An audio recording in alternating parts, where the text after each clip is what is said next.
వీక్షకులందరికీ నమస్కారం. 2024వ సంవత్సరంలో 12వ మాసమందు అంటే డిసెంబర్ నెలలో ద్వాదశ రాశుల వారికి ఏ విధమైనటువంటి ఫలితాలు కలగబోతున్నాయో మనం ఈ వీడియో ద్వారా తెలుసుకుందాం. ముఖ్యంగా ఈ నెల చాలా కీలకమైనటువంటి నెల.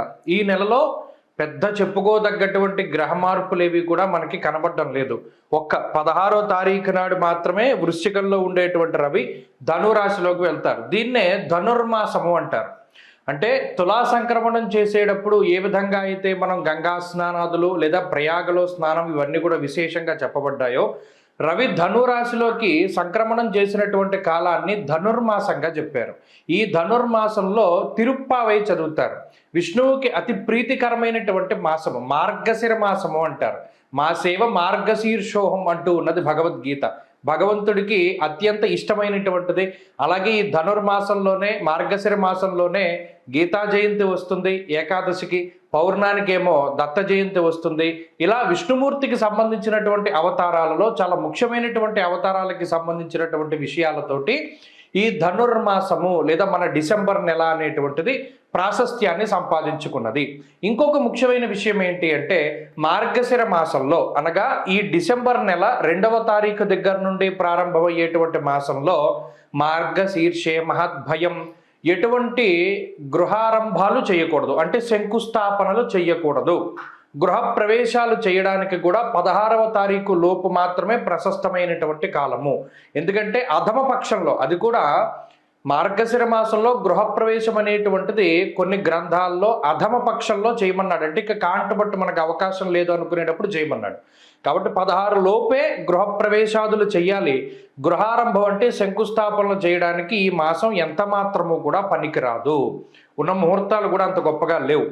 కాబట్టి ఆ విషయం ఒకటి దృష్టిలో పెట్టుకోవాలి. ఇంకొక ముఖ్యమైన విషయం ఏంటి అంటే, ఈ మాసంలో 16వ తారీఖు దగ్గర నుండి సంక్రాంతి నెలపడతారు. అంటే ఏ విధమైనటువంటి శుభ కార్యక్రమాలు ఆచరించడానికి కానీ అది యోగ్యమైనటువంటి కాలము కాదు. కాబట్టి అటు ఆ సంక్రాంతి నెలపట్టేది చూసుకున్నా లేదా ధనుర్మాసం లెక్కలో చూసుకున్నా, ద్విస్వభావేతు నిందితం రవి ద్విస్వభావంలోకి వెళుతున్నప్పుడు ఆ రకంగా చూసుకున్నా 16వ తారీఖు దాటిన తర్వాత శుభ కార్యక్రమాలు చేసుకోవడానికి అంత యోగ్యమైనటువంటి మాసము కాదు. ఈ విషయాలన్నిటినీ కూడా, అంటే ఒక నెల ప్రారంభం అయ్యేటప్పుడు ఈ విషయాలన్నీ మనం దృష్టిలో పెట్టుకోవాలి. అలాగే ఈ మాసంలో ఇందాక మనం చెప్పుకున్నట్టు 16వ తారీఖు వరకు రవి వృశ్చిక రాశిలో సంచారం చేస్తారు. 16వ తారీఖు దాటిన తర్వాత ధనుర్రాశిలోకి ఆయన సంచారం చేస్తారు. ఇది ఒకటే మేజర్ ట్రాన్సిట్. మిగతా గ్రహాలన్నీ గత మాసంలో మాదిరిగానే ఉన్నాయి. గురుడు వక్రించి వృషభమందు, అయితే ఈ మాసంలో కుజుడు వక్రించబోతున్నారు. మనం చెప్పుకున్నాం కుజస్తంభన గురించి. ఈ మాసంలోనే డిసెంబర్ నెలలోనే కుజుడు మరలా వక్రించి వెనక్కి వెళుతూ ఉంటారు. కానీ ఈ నెలలో అయితే కుజుని యొక్క మార్పు లేదు, మరలా మిథునంలోకి వచ్చే నెలలో వెళ్తారు. కేతువు కన్యా రాశిలోను, రవి బుధులు వృశ్చిక రాశిలోను, అలాగే శుక్రుడు మకర రాశిలోను, కుంభమందు శనేశ్వరుడు, మీనంలో రాహువు ఉన్నారు. ఇది అపసవ్య చక్రము అంటారు. ఈ అపసవ్య చక్రం ప్రకారం ఈ విధంగా చూసుకోవాలి.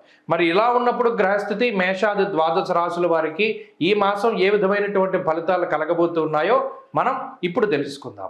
మీనరాశి వారికి డిసెంబర్లో ఏ విధమైనటువంటి ఫలితాలు కలగబోతున్నాయో చూస్తే, ఈ రాశి వారికి ప్రధానంగా జన్మరాహు దోషం ఉన్నది, వ్యయశని అనగా ఏలినాటి శని దోషం ఉన్నది, అలాగే లాభస్థానమందు శుక్రుడు యోగిస్తూ ఉన్నారు. ఇది ఒక పాజిటివ్ విషయంగా చెప్పచ్చు. అంటే శుక్రుడు లాభస్థానమందు యోగించేటువంటి గ్రహం. ఇక రెండు, ఈ మాసంలో 16వ తారీఖు దాటిన తర్వాత దశమ కేంద్రంలోకి వెళ్ళేటువంటి రవిగ్రహం, అలాగే వక్రించినటువంటి గురుడు, ఈ 3 గ్రహాలు మీరు గత మాసంలో చూడండి కేవలం గురుచంద్రుల తాలూకు అనుకూలతే ఉన్నది. వక్రించిన గురుడు అలాగే మాసంలో చంద్రుడు, ఆ 2 గ్రహాలే నవంబర్లో అనుకూలించాయి. అందుకని మీనరాశి వారు చాలా ఇబ్బంది పడ్డారు.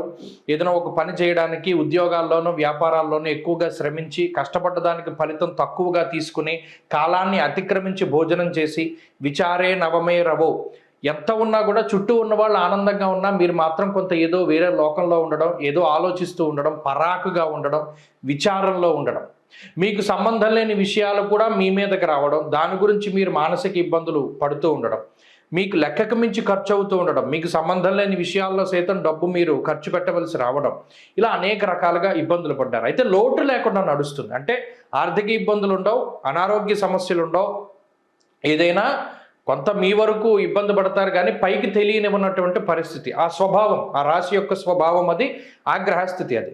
మరి ఇప్పుడు ఈ మాసంలో ప్రధానంగా లాభంలో శుక్రుడు, 16వ తారీఖు దాటిన తర్వాత దశమంలోకి రవి, ఇప్పటికీ వక్రించినటువంటి గురుడు. ఇది ప్రధానమైనటువంటి బలం. అంటే ఒక ఉపశమనం దొరికేటువంటి మాసం.